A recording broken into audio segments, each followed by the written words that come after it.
Hey, are you hungry? Well, you're in luck. Meat and Three is back for season 16.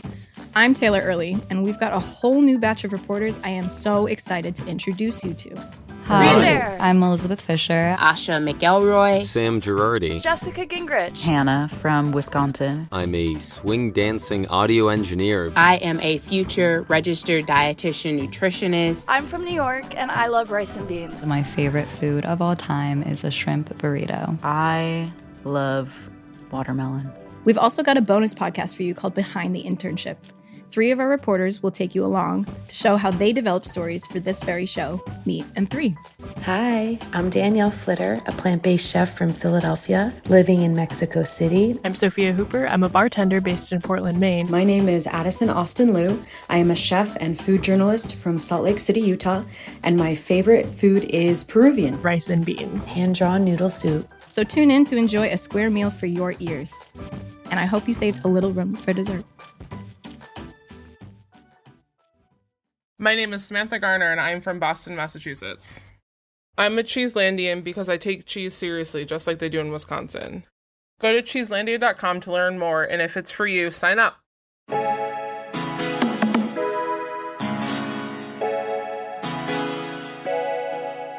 Hi, I'm Eli Sussman, host of The Line. On today's episode, I welcome St. Louis native Chef Ben Grupe. Like many traditional chef trajectories, Ben began his career in the industry as a dishwasher. He worked extensively at country clubs and became addicted to competition as team captain for the U.S. Culinary Olympic team in 2016 and competed in the Bocuse d'Or, the most prestigious culinary competition in the world. He was recently a James Beard Award semifinalist in 2018 for Best Chef Midwest. His new restaurant venture, Tempest, opened after a year of delays in October 2020. Never planned as a takeout or a to-go restaurant, we speak extensively on this episode about opening up a restaurant during a pandemic and the unique challenges Ben has faced as a brand new operator. Now, on to the episode. So you're a St. Louis guy, right? You were born there? Correct, yes. And you've done a lot of cooking there over the years, and you kind of worked your way up through the ranks. You have some sort of a traditional trajectory in the sense is that you started as a dishwasher, which a lot of people do. Right.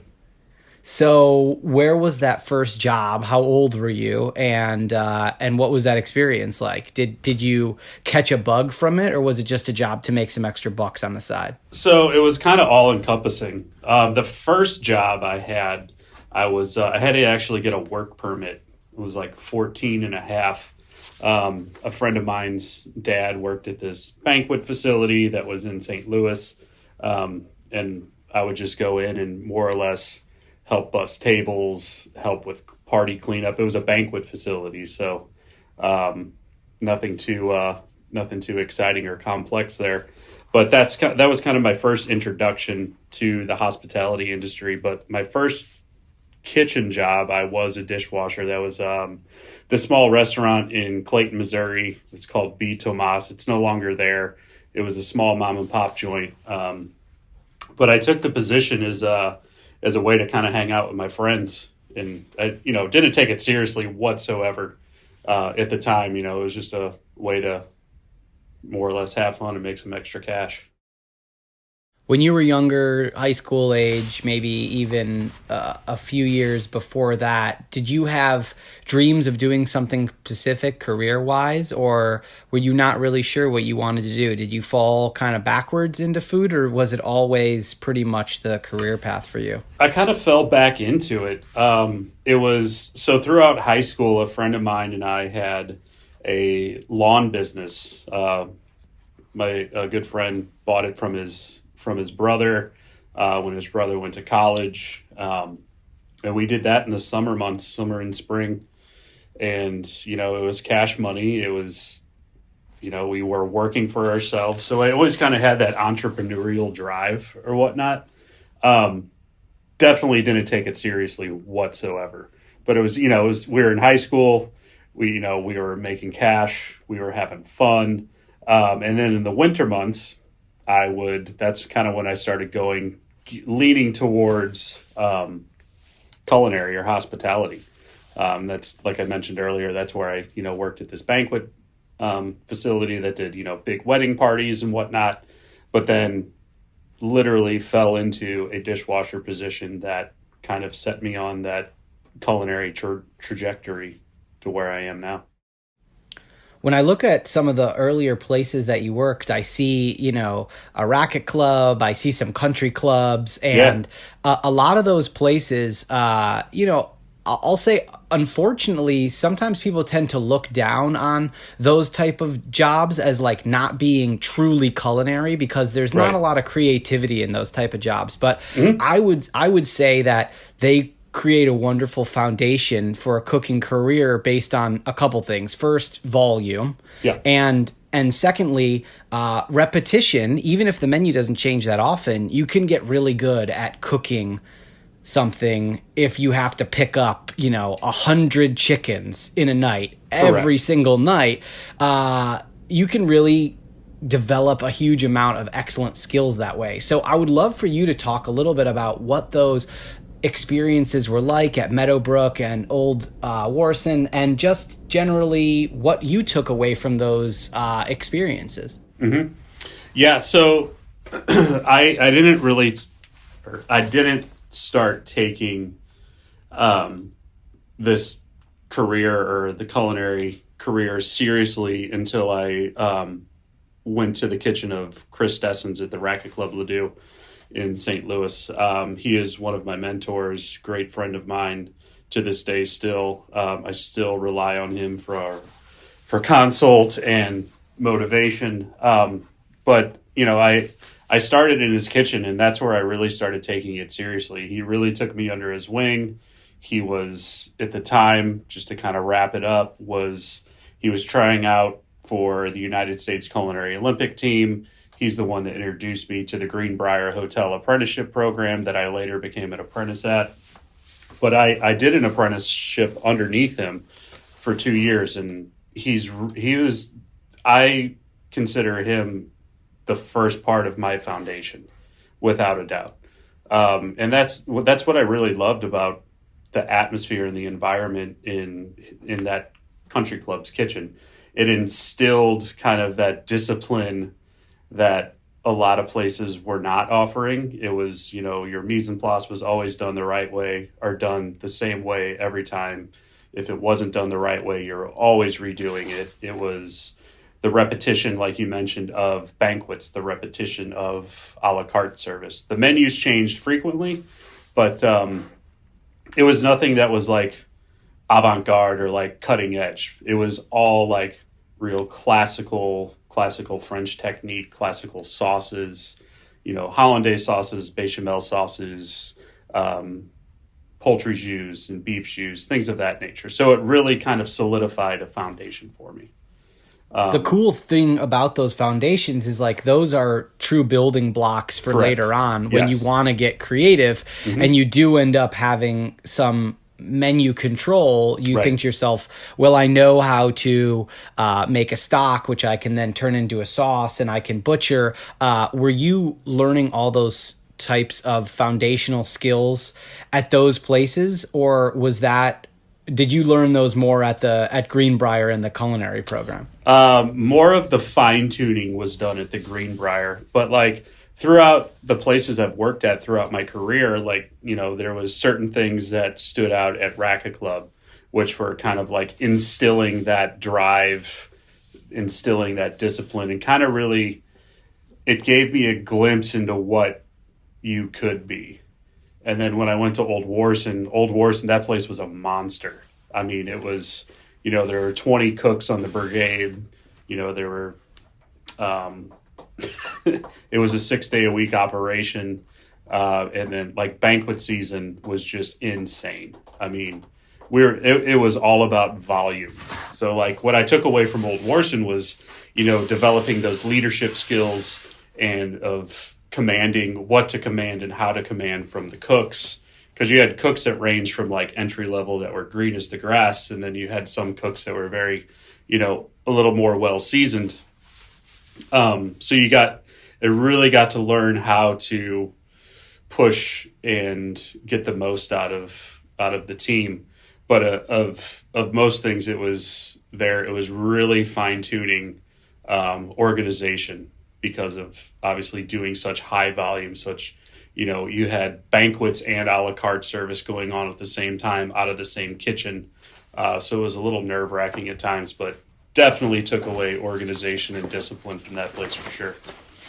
Do you enjoy that type of cooking, like a banquet style setup where you have to, like for a wedding, when, everybody goes to a wedding and they just kind of resign themselves to the fact that, okay, the food's probably not going to be that great. I'm going to get chicken breast with 2 little peeled baby carrots. But the food doesn't have to be bad. But I think what a lot of people don't understand is that picking up, 250 entrees at the same time, no matter how skilled the kitchen is, there are sometimes limitations on how on how good it can be. 100%. Yeah, it's challenging. Do I enjoy it? Like in hindsight, not at all. But it's just because we were like constantly. Like that was the norm. It's like, okay, we got a 500 plate up tonight. We got a 250 plate up tomorrow. We got this, like multiple plate ups going on at the same time. What the adrenaline rush of it was fun for me, like executing it to the best of your ability. All those, because it's like whack-a-mole. You got many things going on at once, fires putting out, not literally, but like things coming up, this party's running late, that party's running late. So like the orchestration of it is fun. I could say not like I would enjoy to do it every once in a while, but like having that built into our repertoire every day is not something that I really want to do at this moment. Sure, I hear that. I always thought that, line cooking is a great way to obviously learn how to exist in a kitchen, and it's great for fundamental skill building, but it doesn't do a huge amount to learn how to then go and open up a business. But I do think that there are a lot of practical applications to working in a high volume, more catering operation to running a business. There's a lot of logistics that go into a catering banquet setup that are applicable once you start really managing people and personalities and customers and pickups and timing and things like that. What are some of your major kind of your takeaways now that you have your own place and you are really, you've led kitchens before, but what I mean is now that you really are in charge of your own spot from top to bottom, are there certain things that you look back on those experiences and say, oh, wow, that I'm really drawing on something that I learned, a decade ago in that kitchen or from that specific person? Yeah. I think one of the things that I kind of look back on the most was my times at the Greenbrier as an apprentice. One of the sayings of Greenbrier apprentices is like, once you graduate from the program, you're afraid of nothing. So like, and it kind of holds true. It's like, it's some like the mountain of tasks and like the daunting future of kind of where we're at. It's like, all you can control is what's in your environment right now. And that's what I'm focusing on.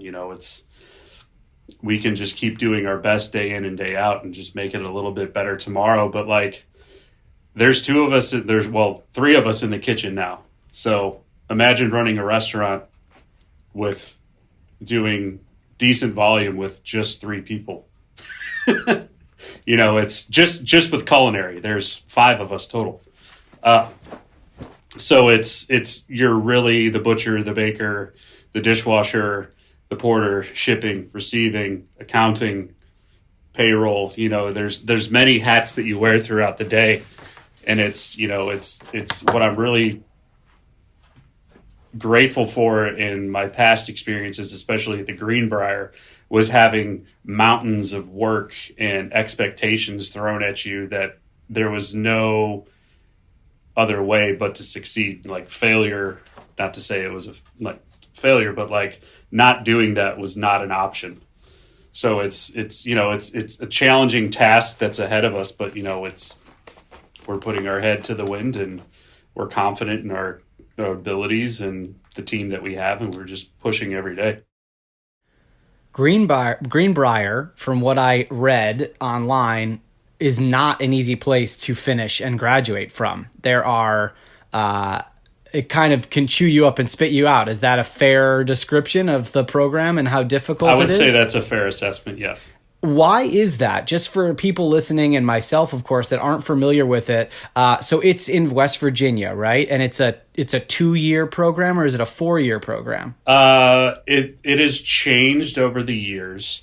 But during my time there, I graduated in 2009. It was a 3-year program. And they required you to work a season prior to being accepted to the program.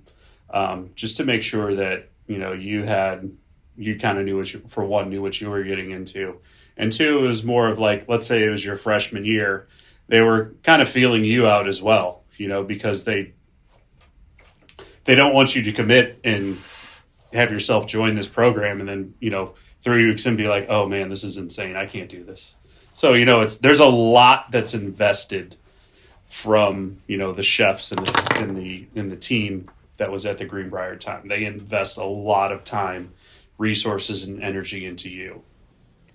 How is it different than a traditional culinary school experience? Is it significantly more rigorous? Are there different things that you learn that either extend beyond a normal culinary curriculum, or does it sort of mimic that CIA, FIC experience? Mm-hmm. So apprenticeships are typically after one is graduated from culinary college, after they have completed their externship. And then the apprenticeship is more vocational. It's all hands-on. You're paid. It's not voluntary. But the curriculum, the way it's set up, it's all practical. It's all used in the kitchen every day. It's stuff. It is information and knowledge and skill sets that I still use every day. It's one thing that we refer to there. It's as you're starting out into that program, you're learning how to walk as a chef. One of the chefs that was there, that is actually the executive chef there now, Chef Brian Skelding. He is one that is I refer to as, and it's funny, somebody else mentioned this on an interview not too long ago with him, that he is the one responsible for teaching us how to walk in a kitchen, how to walk with purpose, how to walk with determination. So it's real. They literally build you from the ground up there. And it's just high standards, shooting for excellence, aiming for excellence, and just really getting the best, becoming the best that you could be. How technically sound are you as a chef? I don't want you to really just be I don't want you to just gloss over it and be humble, but what can you not do? Is there anything that you say to yourself, yeah, I don't think I can do that? And of course, we're going to talk about Bocuse d'Or in context of my question. But go ahead and answer it before we talk more about Bocuse d'Or. I am a fairly technical chef, yes. I know I'm not saying that I'm the most technical by any means. There are a lot of chefs that are definitely more technical than I am, but my food and the way I approach my day-to-day, even as simply as we're doing some of the items on the menu now, like the burger, the spinach Caesar salad, etc. I'm very technique driven. Yes.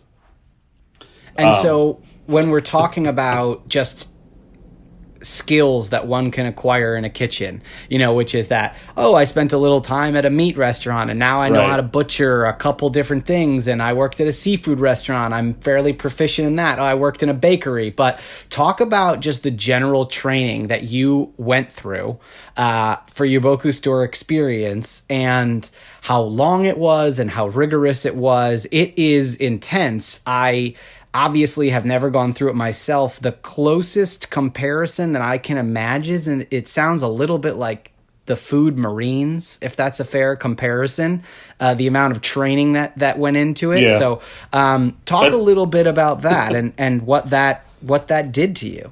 Yeah, that's kind of what the Greenbrier apprenticeship was labeled as, is like culinary boot camp. You know, it was like we're like the Green Beret of chefs. But training, like I did not represent the United States at the Boku store, but I was oh man, this is going back. What was it? 2017. I was one of 3 candidates that were selected to try out for the 2019 Boku store. I came second to Chef Matthew Kirkley, who is currently in Hong Kong at the moment. But that training, you know, kind of going back to the trajectory of my career, I was on the United States Culinary Olympic team for 2 teams in a row, and that was just rigorous training and rigorous scheduling with that. So that was kind of teeing me up to try out for the Boku store team. But what that looked like, you know, it was, imagine running a kitchen, you know, that's significant hours a week, but then having another full-time job on top of that. So it was, you know, staying till 3-4 in the morning, working on these intricate platter garnishes, these, you know, beautifully plated dishes, and then having to execute, you know, let's say about 8 hours worth of work in a 5-hour window with you and one other person. So it's, you know, it's pretty daunting, but it's also, you know, very exciting as well. And when you're preparing for these challenges, do you know in advance what you are preparing for? Do they say, for example, you're preparing a multiple course meat feast and these components must be included? Or are you just kind of like prepping hundreds of recipes in anticipation of what they may choose? No. So specifically for when I tried out, we knew that the platter was going to be Snake River Farm ribeye. And then 2 months, 8 weeks before the actual day of the competition, they gave us what our seafood plate was going to be, which was Norwegian fjord trout, sea trout. So that we had to develop a dish that was, and they gave us requirements that we had to use. So it was the sea trout, cucumbers, and carrots were 3 components that had to be showcased on that dish. So you had it, you know, you can control all the variables going into it as far as recipes, components, etc. But the real challenge is really managing the time, driving as much flavor and technique into the food that you possibly can in the allotted time that they give you. Do you remember, can you estimate how many permutations you may have gone through with that fish dish until you got it to where you wanted it? I mean, it was changing up until the last day, before we went to Vegas. Yeah. I mean, there was multiple iterations of that dish. And what did you settle on? We decided to take a variation of trout cambaraces, which is a straight out of the book from Escoffier.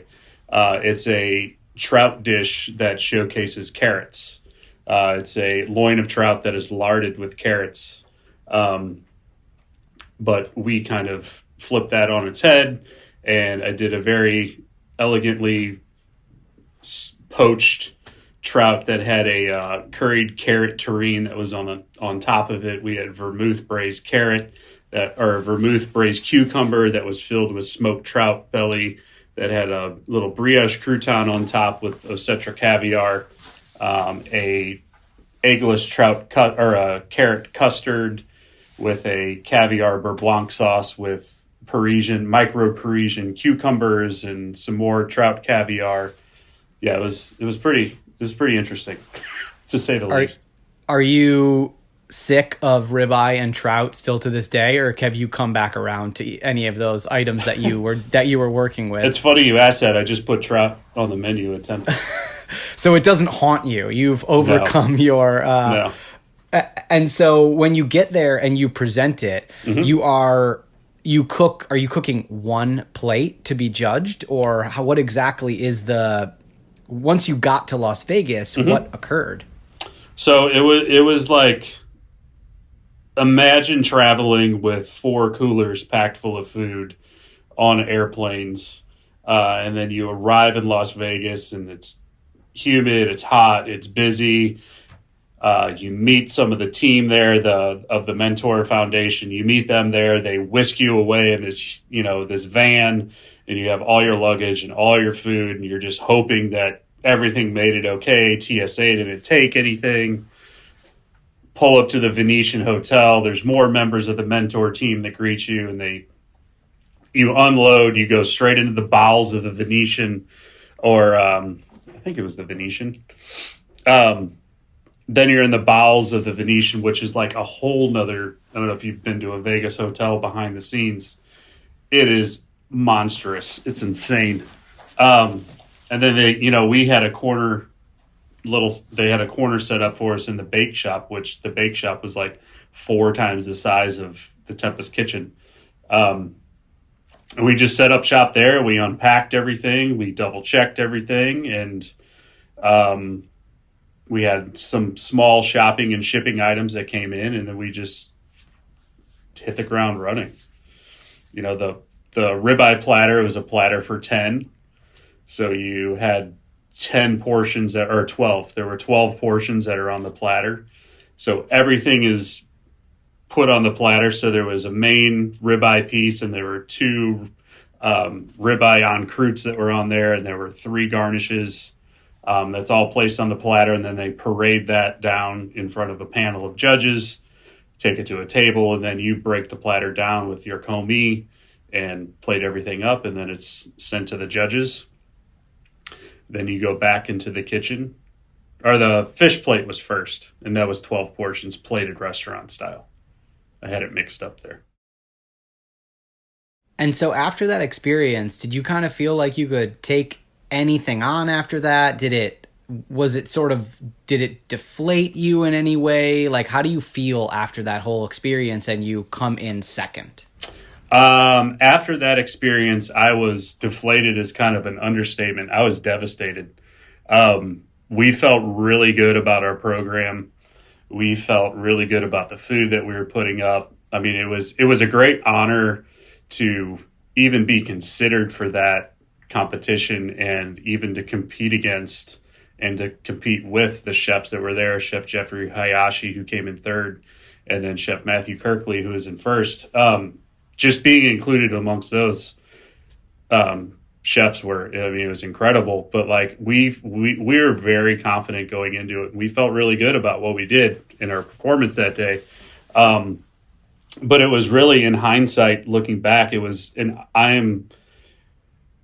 I don't know where I'd be right now if we would have won. You know what I'm saying? Like, it's a hell of an experience. Like, you basically work in Yountville, California, in Napa Valley with, it's the Bocuse house, and it's basically a year and a half of your training just for that competition with some of the best chefs in the world, like surrounding you, supporting you every day. So like in hindsight, I would have had to uproot the family, move away for a period of time. But what I really realized about myself is I was addicted to competing. I wanted to win more than anything else. I wanted to compete in this competition more than anything else. I had relationships that suffered. I lost employees. I was willing to do anything to win in any competition. That, like, in hindsight, looking back, like I was addicted to working that hard and putting myself in those through that rigor. So how do you pull back from that? I mean, there is a certain amount of thrilling endorphins that fire from doing a competition that, maybe you can't achieve those in the exact same way by doing even 200 covers at your own restaurant, which can be very thrilling and very exciting and also fulfilling, but it's different. So how did you either change your mindset so that you weren't obsessed with the competition, or how did you sort of make peace with the fact that you had to maybe shift away from competition and focus on something else? Yeah, and I think, what that focus is now is Tempest. It was prior to I made a subconscious decision prior to when I was in Vegas. It was if I won this competition and I was selected to represent the United States at the Bocuse d'Or, I would honorably and graciously accept that, and that would be the course that I was on. But if I were not to win, then I was going to chart a course to open my own restaurant. And that's, it's always the goal that's been on the horizon. Even if I would have been selected for that competition, that would have been kind of like the next step. But I really used it is to kind of collect myself, really take time for my family. Because I have 2 kids, and I didn't really know them because I was always either A, working, or B, working on a competition. Like that, yeah, there, I'd be, and when I was on the culinary Olympic team for the for the U.S. team, for the Olympics, I would, be in Germany for 14 days.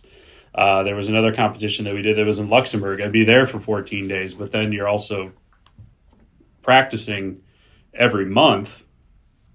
And that's traveling, 3 or 4 days a month that you're away. So I really took the time to focus on my family and focus on what the next move was going to be. And the next move was Tempest.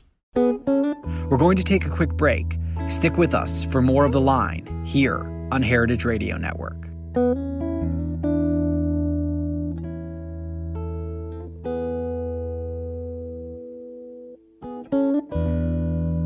This episode is brought to you by Wisconsin Cheese.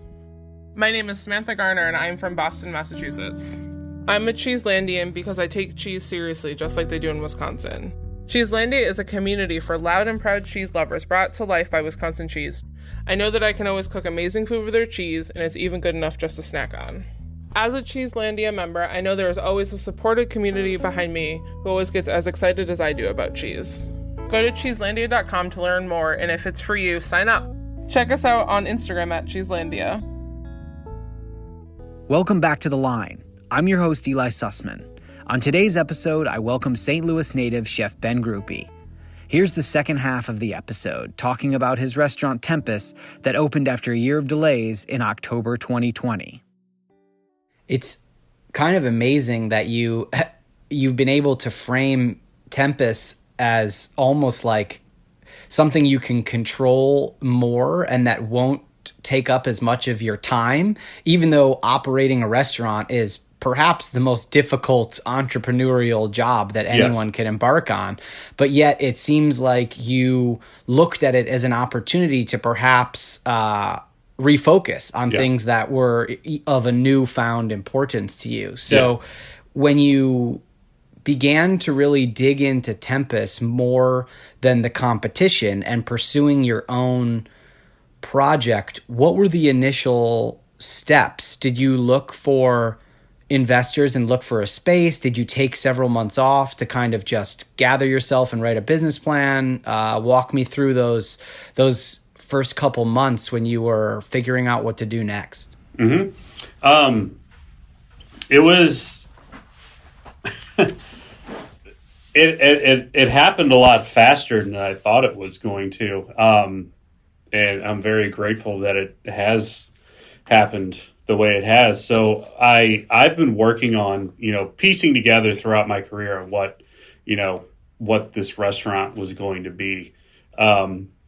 So I met my business partner, and it was more or less through a text exchange. And then, it was one of these opportunities that this is an opportunity that I cannot pass up. So we hit the ground running. And it's, we had some significant construction delays, some significant, some design issues. And then COVID hit. So we were scheduled to open last September. And then with the construction delays, that put us through, right around February. And then, as we all know, what happened in March. So the trajectory, it happened very quickly, I guess you could say. And then it's been a lot of stop and go. Is there any part of you that, when you look back now, would you have liked to have opened in September 2019 and faced March and all these last couple months as a open, fully functional restaurant? Or in hindsight, are you okay with the situation as how it's unfolded, where you have actually opened up in the middle of COVID, which I want to talk about because it's such an interesting decision to obviously you opened in October of 2020. Yeah. Obviously, with the setbacks that you just discussed, that's right. That's about a year behind your initial schedule. So, what are your thoughts now as we close out 2020? You know, which way would you have preferred that it would have happened? We are grateful for this, that we had the opportunity to open post. We probably would not be having this conversation if we made the decision to open prior. It's just something I don't think we could have recovered from a brand standpoint, we would have had to have, furloughed our entire team, and just getting started, we wouldn't have had, enough traction built up to sustain it. So, we've had the fortunate opportunity that we were able to more or less hibernate throughout kind of those early months. But what we did is we were, moving 110 miles an hour on menu. The menu is 100% designed for takeout.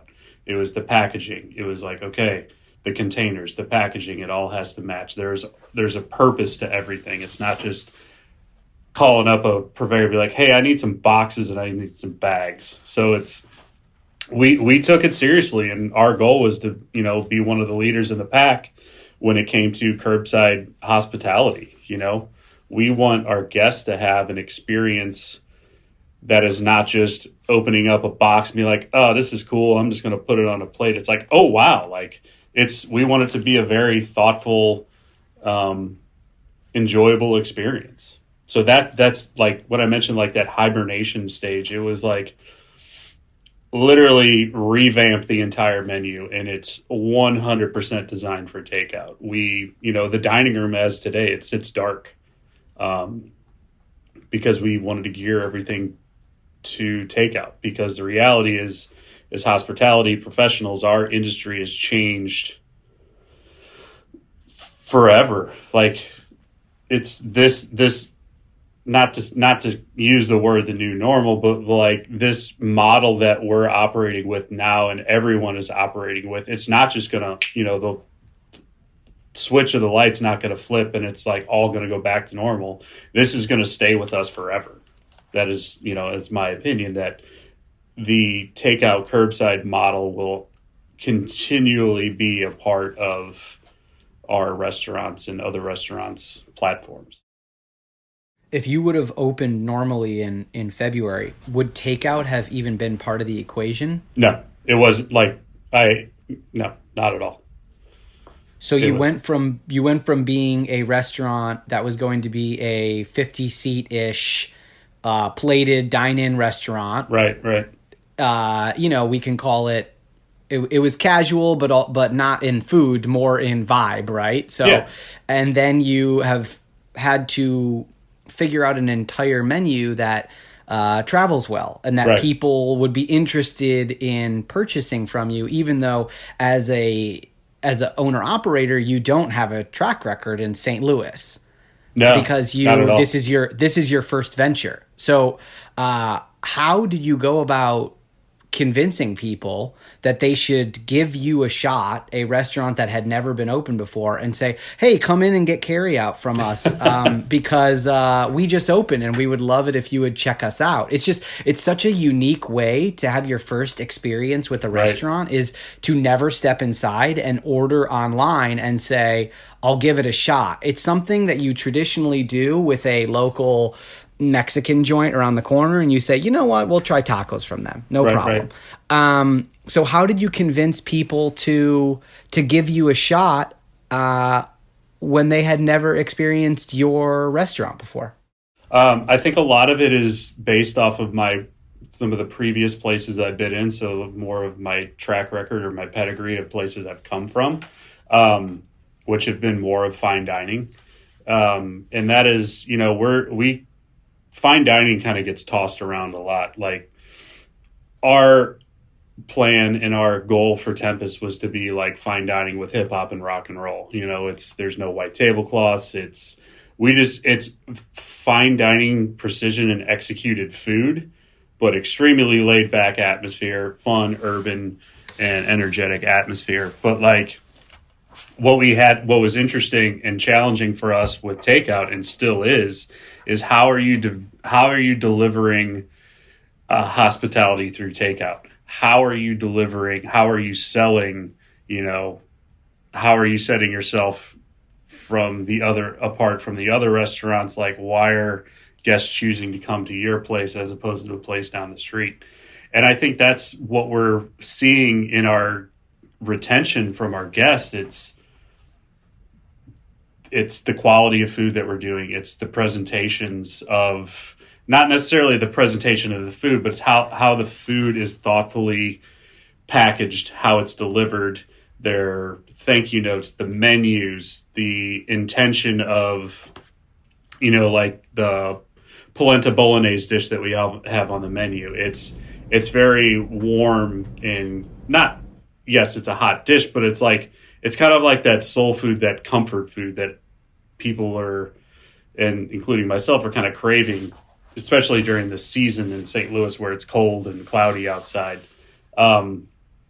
But it's what we're having a lot of guest retention, and it's spreading by word of mouth, where obviously social media is a tool that we've been using frequently, but it's more of a grassroots kind of development. We don't have like these marketing teams that are just bombarding the airwaves or the social media threads. We don't have, hundreds of thousands of followers that, it's great, but like we're taking a very grassroots approach and building this literally from the ground up, because nobody's really done a takeout restaurant of this, not saying that of our caliber, but like how challenging is it to open a restaurant that you had on the books for a full service restaurant, and then it's literally like, okay, now we're doing takeout. That's kind of the reality that we're all in right now. Yeah, it's with a traditional opening, you really benefit from the physical space and being able to invite people in. And not only is there press, but there's the word of mouth, and also just people drive by and walk by. Mm-hmm. And all of that is unfortunately lost with COVID. And so as you've switched gears and you're talking about these changes that have taken place, have you rethought what Tempest will be once people can safely and at their own comfort level come out and dine and have a meal with you? Are you going to revert back to your original concept, or are you thinking that it will now be perhaps a hybrid model of what you're doing now and what you're planning to do before? I think it's, honestly, it's going to be a combination of both. It's our ethos and the approach to food hasn't changed. Even though it may be like we have the, I referred like the chicken sandwich that's on the menu. Like we spent 2 weeks working on this damn chicken sandwich, and it's, we're very happy with where it is, but like kind of going back to the technical components, it's like, where that chicken sandwich started to where it is now, it's like night and day. But the technique that's into it, there's significant amount of work that goes into that sandwich, but the work that goes into it equates to repetition. The recipe is efficiently replicated. There is almost zero waste that comes with it. So that's another great benefit to it. But it's the simplicity of execution and pickup. It's for the lack of better, it's a chicken sausage or a chicken farce that is then treated like kind of like a Japanese katsu, but it's then seasoned like, like a Southern fried chicken. So it's very familiar. It's craveable. It's you look at it and be like, oh, it looks like a fast food chicken sandwich, but then you taste it and there's a lot of work and depth of flavor that goes into it. So it's, kind of what I mean by the ethos of Tempest. It's very familiar food, is like you're reading it on the menu, like polenta bolognese, there's cod chowder, there's, wedge salad.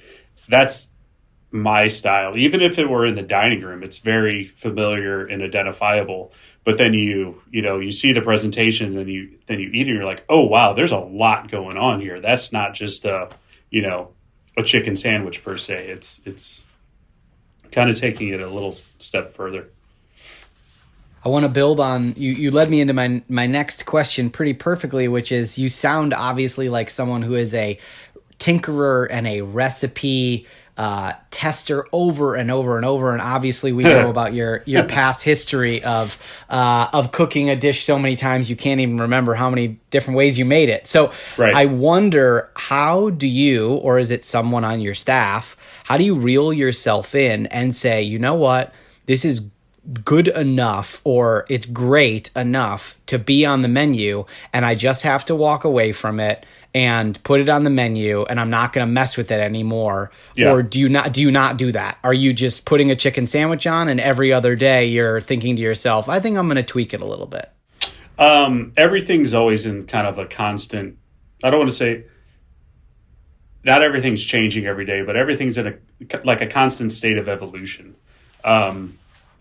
The basis, the foundation, the blueprint, the structure's still there, but there may be small tweaks to like, oh, this needs a little more acidity, this needs a little more salinity, or vice versa. I'll admit, I'm the first one that will overwork and overcomplicate the simplest things. But what I've really one thing I've really wanted to do with starting this project is showing restraint, and more or less letting the items and the food and the ingredients more speak for itself, as opposed to mucking it up with so many techniques, so many different flavors. Like, I think a really good example is this rice dish that we have on the menu. We're using Carolina Gold rice, but it's really letting the rice shine. And it's, we're adding country ham to it. We make a country ham dashi, and then we have some pickled and preserved vegetables on it. But it's really letting the rice be the star. And that's, one thing that we're really focused on throughout the menu and throughout how we approach things is, okay, this is a rice dish.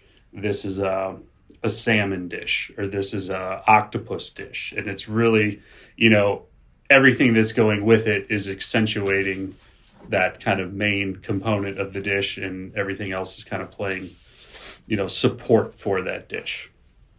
But as far as like R&D goes, we're doing it every day. Like right now we're working on this celery root shawarma dish for the menu, for a vegetarian menu. It's for the lack of better, a whole roasted head of celery root that's cooked with shawarma spice, and then there's a hazelnut curry crust on it with rice, and we're trying to perfect or get as close to what we like as a traditional naan bread that would go with it, with preserved limes. And it's just something that it's a work in progress. We have a couple R&D items going, and then when we're happy with it, we'll put it on the menu once the cost is figured out and all of that. But we always just have like so many projects going on. We have a lot of ferments going. The sous chef Justin today just pulled out these beautiful blackened beets that we started 4 months ago. It's like the flavor is like coffee and licorice and dark chocolate, but it's beets. It's so interesting. Like, I don't know what we're going to do with it at the moment, but it's kind of like another tool in the arsenal per se. It's actually, it sounds like it's exciting because you actually have some time and you have the ability to still be tinkering while you're figuring things out, because there's great flexibility right now, right? You're trying to figure things out for a to-go menu, but at the same time, I assume that you're really also thinking about dishes that you could execute once you are able to invite people back into the restaurant as well. Right. The not so secret, dirty little secret about restaurants is that it's very difficult to make them work without alcohol. Food costs are a real killer, and just generally profit margins are so slim anyways. Right. So now you're doing a restaurant that you can't get people to necessarily start off with a cocktail and then have a bottle of wine, and then the server convinces them that they should get a dessert. You've got to get them everything in one pickup or in one delivery. So I'm wondering, how do you convince people or suggest to people to order a full, robust menu from you? And then the second part of that question is, are you actually able to make it work right now? I'm not asking you to, open up your books to me, but I am curious, like, is it working at all, to be in this format during this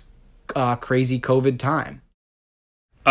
So the first question, to answer the first part, about how to get the guests to experience a more robust full menu, I think a lot of it has to do with how we have the menu set up and how you, through our partner Open Table, it's very, very user friendly, and it's very straightforward, and it's extremely easy to use. So I think with having that, it helps out quite a bit. We are seeing I guess we're going into 7-8 weeks now. A lot of our guests are doing, a full dining, I don't want to say experience, but like they are, having multiple items. Now, granted, there are some that are, just getting a sandwich and a side, but we're doing a significant amount of cocktail sales, which is very refreshing and exciting to see. I think a lot of it comes to like the presentation and packaging that how we're presenting some of the items. It's very straightforward and streamlined. But is this sustainable? That is, it's tough, man. I'm not going to lie. We are surviving. Yes. Can it be better? Yes. But I think what we're doing, what our focus is just doing well-executed, thoughtful food. And we have our, kind of our sights set on this horizon for, we're working towards the future. We want to really excel with what we're doing, and with the guest retention that we're seeing, it's very motivating.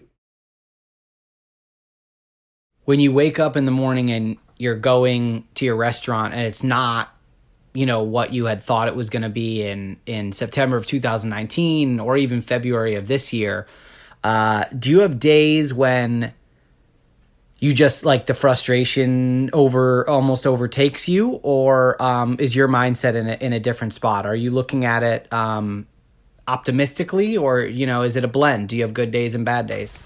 Yeah, it's definitely a blend. I was about 4 weeks ago, not gonna lie, I was in a pretty dark spot. It was terrifying. We went through some staffing. It's like it was almost one of those we can't do anything right kind of feelings. We were slow as far as orders and reservations coming in. It was just kind of like an all-encompassing emotional experience, because it's like you're working your ass off every day, like open to close. There's literally two of you in the kitchen that are just grinding it out, and it's like it's almost like you're just treading and paddling and just trying to keep your head above water. And then it's like, oh man, it's just so, why is it so slow? And it's very unmotivating. But then it's like, you're having that conversation with yourself. It's like, get your shit together, man. Like, you're better than this.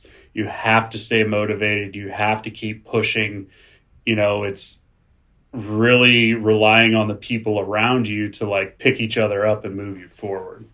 Because it's like, you don't want to be the guy that's just like, oh, this sucks and it's so slow and blah, blah, blah, blah, blah. But it's like, all right, guys, let's, it's kind of like rallying the troops. Like, all right, what are we going to do to stay positive, stay motivated? And that's kind of been our thing is like, you have to stay positive. You cannot focus on the negative. There's always a light at the end of the tunnel, but it's really being thoughtful and making these right decisions, making the decisions that are going to benefit you in the long run. But yeah, there. Don't get me wrong. There's some painful times and continue to be painful times. It's extremely stressful and frustrating.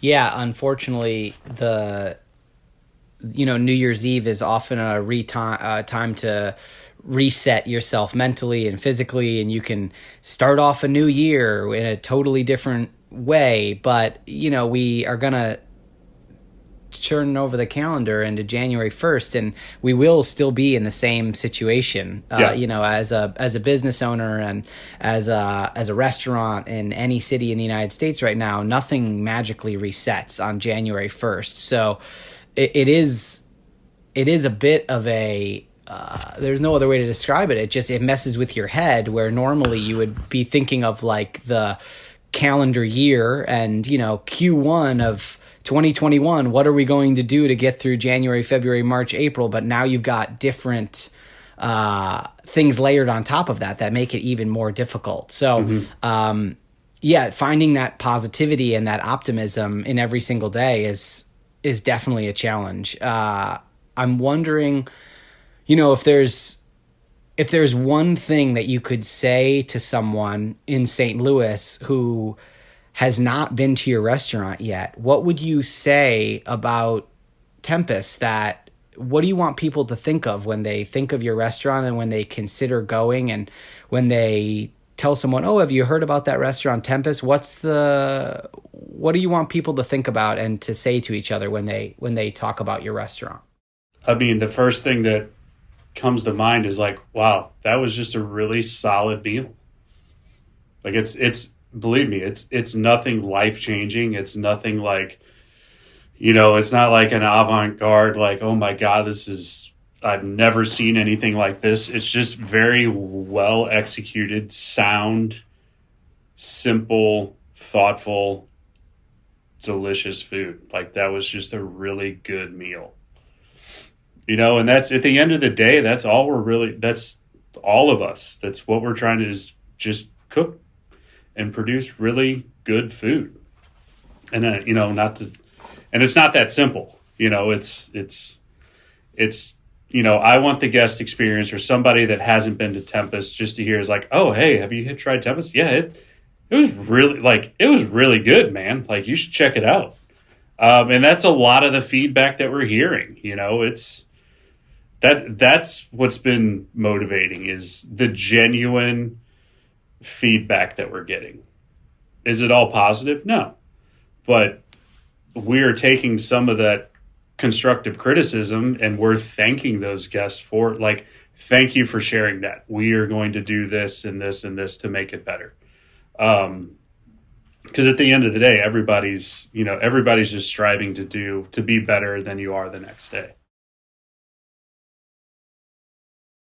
Sort of a crazy question to ask, since you just opened, and of course it's the pandemic, but when you were thinking in 2019 about opening, did you have a 5 or a 10-year plan in place that you thought, okay, I'll get Tempest going, I'll make it exactly what I want it to be, and then I know what I'm going to do after that? So did you have a plan, and is there any part of that plan that you look at right now, if you had it, and you say it's still the same plan?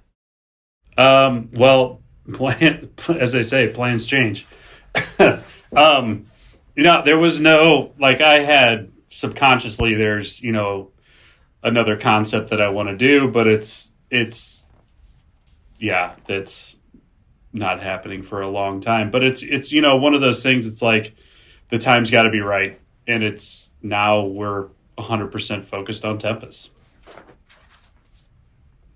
So Tempest is located in the Grove area of St. Louis? Correct, yes. And can you talk a little bit about St. Louis, just quickly, like as a snapshot, as a culinary city? You've lived there and grown up there. So how have you seen it change in the last decade or so from a culinary standpoint? For a culinary standpoint, or for St. Louis standpoint, St. Louis it's a small metropolitan area, and then there's a large suburban surrounding. But as far as the city or the metropolitan area, it's divided up into many small neighborhoods. So like the Grove neighborhood has a handful of restaurants, a handful of bars, a handful of, there's a brewery, coffee shops, small kind of like mom and pop boutique shopping areas. It's probably one of the more redeveloped areas that's going on in St. Louis now with apartments and lofts, etc. But there's all these small little pockets and neighborhoods, and what's been exciting to see over the past 5 to 10 years is really thoughtful and interesting restaurants that are popping up in these small neighborhoods. So like each neighborhood kind of has their select eateries that they're going to, as opposed to like, let's say 10 years ago, like there was the restaurant that was downtown, or a handful of restaurants that were in Clayton that were kind of like the quote unquote hot spots, or the more popular spots. And now what we're seeing is like all these interesting, cool little places are kind of popping up in all these neighborhoods, which is exciting. So you're about 8 weeks in right now. Is that fair? Yeah. About 8 weeks in. When you think about your first 8 weeks of operation, there's been some really hard days, I'm sure. What's been the brightest or the highest point so far since you've opened your restaurant? That's a great question. I think every day and every week it keeps improving. But I would say the brightest spot was about a couple Saturdays ago. That was our busiest night. That literally came out of nowhere. Like we had some local press that was done earlier in the week, and like we did more sales in one night than we did the previous 2 weeks. And it was just like, wow, it was just exciting. It was fun. We were super busy. We were firing on all cylinders, and it was just really exciting. But it was also like reassuring to go through that, is like, this is what we can do. And this, like, we can sustain this. If it's like this every day, that's, then that means we get to, we add more people to the team. We can increase the menu. We can really start pushing it. And really ever since then, it's been ticking up, which has been exciting. Ben, thanks so much for chatting with me. Cool. Thank you. Tell everybody that's listening where they can find you, the address, and also if you can give out the website where they can go to place orders, and also what your Instagram is. Yeah. So Tempest Restaurant is located in St. Louis, Missouri at 4370 Manchester Avenue in the Grove neighborhood. The website for ordering is tempeststl.com. You can follow the Order Now open table link on our website. The Tempest Instagram is at Tempest, TEMPUSSTL.com. And my personal Instagram is at Ben Grupe. And thank you, and look forward to seeing you soon. Ben, thanks so much. Cool. Good luck to your next couple months being open. I'm wishing a lot of success for you, and I hope that you can continue this momentum into 2021. And, for you and everyone out there that's opening, just open, still open. I hope that there's a strong next couple months in everybody's future so that we can all make it through the winter and turn the corner into what is hopefully a amazing spring where everyone will figuratively and literally spring out of their homes and start going out and enjoying life again and enjoying restaurants and being together. So my best to you and your family. Stay safe, and I appreciate you taking some time to chat with me. Thanks for listening to this episode of The Line. You can find this and over 100 more interviews on heritageradionetwork.org/The Line or on Spotify or Apple Podcasts by searching for Heritage Radio Network, The Line. Thanks for listening. The Line is powered by Simplecast. Thanks for listening to Heritage Radio Network, food radio supported by you. For our freshest content, subscribe to our newsletter. Enter your email at the bottom of our website, heritageradionetwork.org. Connect with us on Instagram and Twitter at heritage_radio. You can also find us at facebook.com/Heritage Radio Network. Heritage Radio Network is a nonprofit organization driving conversations to make the world a better, fairer, more delicious place. And we couldn't do it without support from listeners just like you. Want to be a part of the food world's most innovative community? Subscribe to the shows you like, tell your friends, and please join the HRN family by becoming a member. Just click on the beating heart at the top right of our homepage. Thanks for listening. Hey everybody, I'm Nick Latham. And I'm Leah Bottima. And we're the hosts of Were You Raised by Wolves? Each week we try to make the world a kinder, nicer place. Well, that's the idea, at least. I mean, we try. Have you ever wondered what to do if you're ghosted? Or what to do when a friend asks you to borrow money? Or the proper way to eat Cheetos? You know, the big questions. So please find Were You Raised by Wolves wherever you listen.